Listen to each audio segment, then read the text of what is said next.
Hello everyone and welcome back to Extreme Locations. Today we'll be looking at one of the 7 wonders of the world, Mount Everest, and discovering why it's so extreme. Mount Everest is the largest mountain above sea level in the world. This mountain's peak is at 8,848 meters, making it the highest in the world. Mount Everest is found in Asia and borders the countries Tibet and Nepal. The mountain is part of the Himalayan mountain range. Mount Everest is found on the coordinates of 27 degrees 59 minutes north and 86 degrees 56 minutes east. Mount Everest is 9,641 kilometers away from Sydney, and to get there you would have to fly from Sydney to Kathmandu, then on to Lukla before a 40-minute drive to the base of the mountain. The flight would take 14 hours and 26 minutes. The topography of the mountain includes steep inclines and a valley below it with high mountains on either side. Mount Everest was first summited in 1953 by Sir Edmund Hillary and Sherpa Tenzing Norgay, after many attempts from others. The mountain has been climbed many times after this first time and has become quite commercial, leading to a lot of overcrowding which causes many deaths. Another factor to these deaths is how harsh the climate is up on the mountain.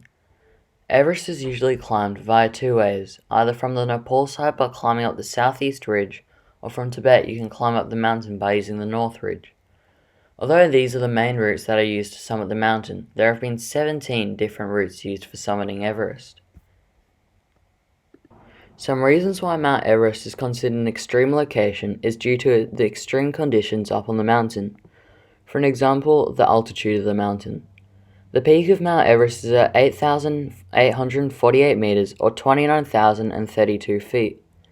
This high altitude creates many problems, making it extreme, such as altitude illnesses like high-altitude pulmonary oedema, which is when you get fluid in your lungs, or high-altitude cerebral oedema, which is fluid in your brain.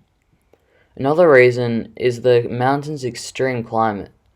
Mount Everest has a hostile climate with the warmest average temperature being only minus 19 degrees Celsius during the day, and in the coldest month the temperature averages just minus 36 degrees Celsius. The temperature up on the mountain can drop to as low as negative 60 degrees Celsius. These are just the main reasons of its extremeness. Some other things can include the high death rate with irregular avalanches or people dying due to how tired they are. There can also be freak storms up on the peak, which have led to multiple instances where many people have died. The wind gets to extreme speeds, which can become very dangerous.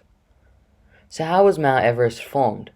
Well, scientists have estimated that Mount Everest is roughly 50 to 60 million years old. Mount Everest was formed when the two tectonic plates, the Indian and the Eurasian plates, collided, which pushed all the rocks up to form the mountain.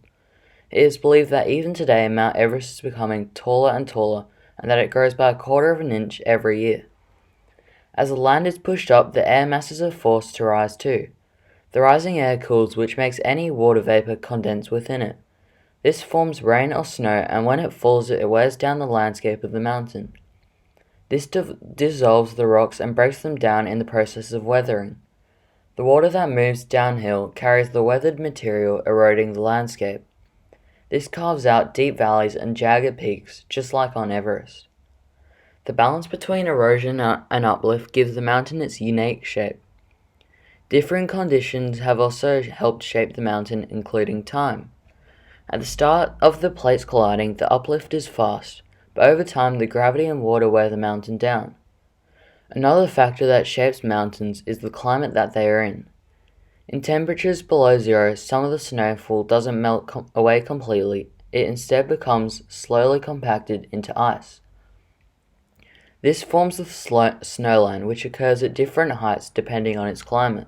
The gathered ice starts to flow under its own immense weight, which forms glaciers. The glaciers grind the rocks below.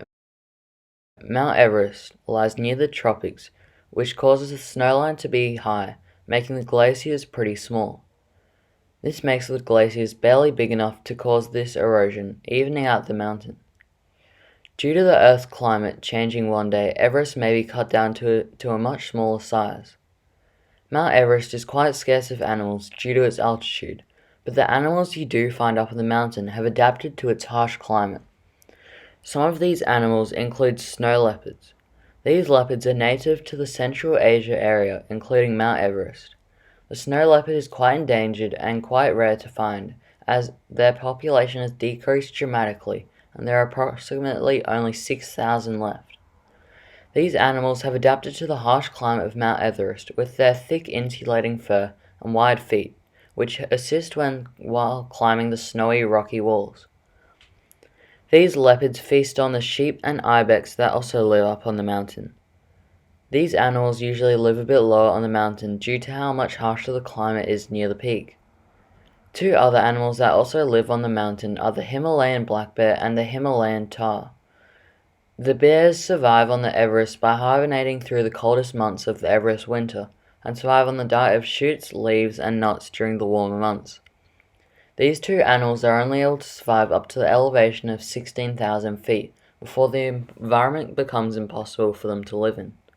There are many problems that face Everest today, and many that will become even more of a problem in the future. Lots of these problems are caused by the tourism on Mount Everest, as it has become very commercialized. Some of these problems include the amount of waste caused by the climbing expeditions on the mountain. Mountaineer Graham Hoyland says, "Everest is no longer a wilderness experience, it's a McDonald's experience," commenting on how easy it is to climb the mountain now.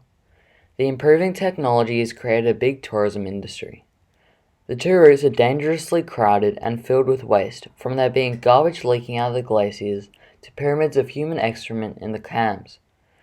Although there are so many problems with pollution, people are starting to try and make a difference to this. Some of these examples include when people climbing the mountain signed up. They made a deposit and only got their money back if they brought their rubbish back off the mountain. Environmental groups have been teaming up with the Sherpas and in 2011 removed 1.5 tons of rubbish.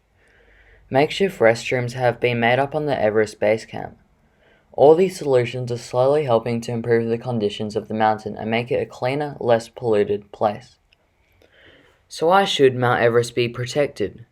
Well, first of all, the mountain is a World Heritage Site.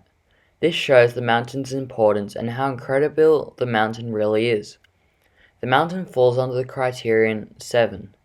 This means that the mountain is home to rare species such as the red panda and the snow leopard. It is also on the list because of the mountain being one of the most interesting geological regions in the world, and the mountain's links with its Sherpa culture. Obviously, it is also because it's the highest place on Earth, making it a special place. These are the big reasons why Everest has a basis to be protected. So that's it for this episode on Mount Everest.